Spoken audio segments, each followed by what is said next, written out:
Эмне үчүн блогер болуш керек? Эмне үчүн интернеттен, Instagram жана YouTube'дан өзүңүздүн жеке баракчаңыз, каналыңыз болуш керек жана ал жака сиз чыгып сүйлөп чыгышыңыз керек. Эмнеге? Анткени бүгүнкү санариптик доордо бул нерсе сизден абдан чоң талап кылып атат. Ар бир адам интернетте болушу зарыл.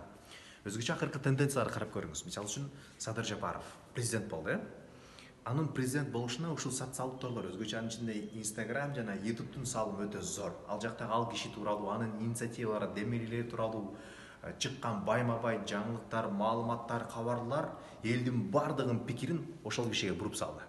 Ошондой эле Раматылык Чубак Жалилов. Аны деле биз интернеттен тааныдык, Насаат медиа порталы аркылуу, Ошондой эле Гүлзат Мамытбек, ошондой эле Анжелика. Бүгүн интернетте кимдер болсо, ошолорду эл көбүрөөк тааныйт. Башкача айтканда, интернеттин күчү телевидение, радио, гезиттен алда канча ашып түштү.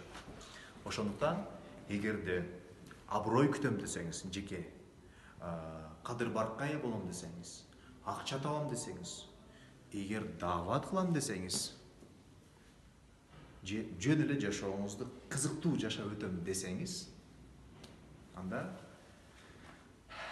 блогерлик кылыш керек.